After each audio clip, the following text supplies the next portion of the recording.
이번 영상은 은퇴했는데 자식이 사업자금을 대달라 하는데 고민되네요 준비했습니다. 여러분 같으면 어떻게 하시겠습니까? 저는 회사 생활 25년여 하고 은퇴했는데 지금은 그럭저럭 월 200여만 원 가지고 부부가 적당히 생활하는 데는 큰 문제는 없었습니다. 작은 집이지만 내 집이 있고 국민연금 100 받기 시작했으며 퇴직금 2억 원 목돈으로 꽉 껴안고 이것으로 은행에 넣어 안전하게 이자 받고 있습니다. 그런데 결혼한 첫째 아이가 회사 때려치우고 사업을 하겠다고 도와달라 손을 벌리네요. 직장 다니는 둘째 딸 결혼 자금도 좀 들어갈 테고 저희 부부 노후의 건강 관련 자금도 좀 가지고 있어야 할 것 같은데 어떻게 해야 할지 고민됩니다. 자, 자식이 사업을 시작하는 것을 부모로서 알고 사업 자금을 대줘야 하겠다 생각하는 것과 자식이 사업을 하겠다고 부모에게 사업 자금을 대달라는 것과 벌써 출발부터 다른 것입니다. 자식이 사업하겠다고 부모에게 손 벌리고 사업 시작한 자식의 성공 확률은 그다지 높지 않다는 사실을 아셔야 합니다. 바로 자녀 리스크가 돌출된 예입니다. 여러분 중에 가진 돈이 많으신 분은 생활에 지장이 없다면 자식에게 사업자금 대준다면 몰라도 딱 노후준비 월현금으로 마련해 놓고 그럭저럭 경제적으로 큰 문제 없이 생활하시는 분들, 이런 사례처럼 고민하신 분 많으실 텐데요. 평생 직장 다니고 받은 퇴직금 꼭 쥐고 있는데 이것 알고 자식이 손 내미는 것, 또 가진 것이 이분처럼 달랑 집 한 채라면 절대로 그 집을 담보로 대출받아 자식 사업자금 대주는 우를 범하지 마시기 바랍니다. 지금까지 부모의 집까지 담보 놓고 사업에 성공한 자식 거의 없다는 사실 반드시 기억하시기 바랍니다. 자식인데 도와달라는데, 자 생각해 보십시오. 자식 사업 실패로 같이 동반 파산에 이르는 경우가 많습니다. 자식 때문에 모든 재산을 날렸다고 하는 분 주변에 종종 볼 수 있을 겁니다. 자식이 사업을 한다고 도움 달라는데 어찌 부모로서 모른 척 할 수 있을까요? 여기서 자유로우실 분 없으실 겁니다. 그런데 노후자금으로 모아뒀던 이 목돈 한 푼 두 푼 들어간 것이 나중에는 있는 목돈 다 집어넣게 됩니다. 이 자식 리스크, 또 미혼, 미취업 자녀에 대한 지원도 끊을 수 없는 것이 노후자금을 고갈시키는 주 원인이 됩니다. 또 돈 안 대주면 생떼 쓰는 자식이면 어떻게 하실 겁니까? 이 사례분은 그래도 둘째 딸이 취업 중이니 좀 다행이기는 합니다. 대부분 말입니다. 내 주머니에서 나온 돈이 아니라면 그냥 공돈같이 느껴집니다. 내가 목표를 세워서 몇 년 동안 준비하고 사업 자금을 모으거나 이런 경우라면 부모에게 선뜻 돈 빌려달라는 말 안 나옵니다.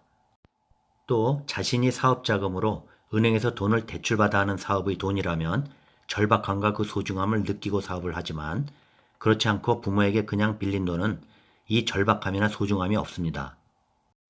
남 주머니에서 나온 돈은 쉬운 돈이라 생각하게 되는 거죠.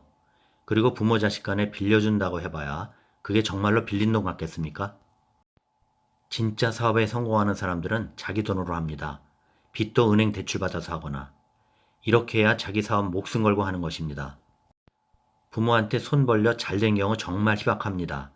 부모 돈은 꽁돈이라는 생각에 목숨 걸고 안 합니다. 돈이 있어도 문제입니다. 안 주면 안 준 대로 자식과 사이가 틀어질 수도 있고 주면 준 대로 불안불안할 테고 여러모로 부모 자식 간 사이가 멀어질 수 있습니다. 자, 여러분 같으면 어떻게 하시겠습니까? 방법 제안해 봅니다. 첫째, 이 경우 부모님은 달랑 가진 작지만 내 집, 빨리 주택연금이라도 신청해 월 현금 흐름을 확보하시기 바랍니다. 잘못하다가 집 날라갑니다. 담보대출 받는 순간 이미 엮이시게 되는 겁니다. 노후에 집 없이 전세 월세 전전하며 돈 부족해하며 사신다고 생각해 보십시오. 둘째, 이 어려운 시기에 무슨 사업이냐 뜯어 말린다. 월급이 적더라도 그냥 평범하게 사는 것이 낫지 않겠냐? 향후 경기가 좋아지면 그때 생각해봐도 되지 않겠냐 설득해 봅니다. 조금만 기다려보자 하면서 반대 의사를 표현해서 주지 말아야 합니다. 세 번째, 합리적인 선에서 없어지는 돈이다 라고 생각되는 것만큼만 결정하셔야 합니다. 쉽게 주면 다음에 또 손 벌립니다. 이 경우에도 차용증도 받고 사업계획이 무엇인지 계획서도 받고 본인이 준비해 놓은 것이 어느 정도인지 종합적으로 검토하시기 바랍니다. 만일 본인 자금도 없이 사업을 시작한다면 부모 돈 믿고 시작하겠다는 것이니 애초부터 믿음 가지 않는 사업인 것입니다. 힘들고 까다롭다는 것을 인식시켜 주셔야 다음에 손 내밀기 힘들어집니다.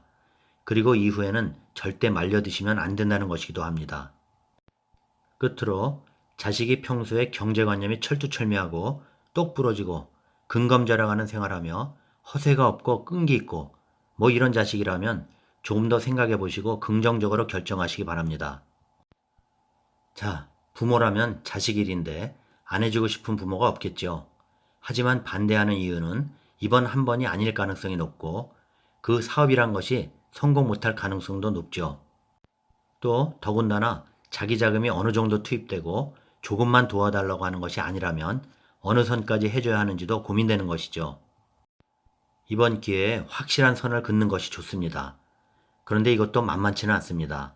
한 번 주면 재산 다 털릴 때까지 주실 각오로 주셔야 합니다. 여러분 어떻습니까? 평소에 자식들에게 교육하셔야 합니다. 대학 교육비까지 끝이다. 이외에는 더 대줄 수 없다고 세뇌라도 시켜야 합니다. 독립심을 평소에 키워주라는 얘기입니다. 나름대로 규칙을 만드셔야 합니다. 이렇게 안 할 경우 향후에 자식 잃고 또 자식들 간에도 분란이 생깁니다. 자, 여기까지입니다. 은퇴했는데 자식이 사업자금 대달라는데 어떻게 할지 고민. 도움 되셨나요? 구독, 좋아요 부탁드립니다.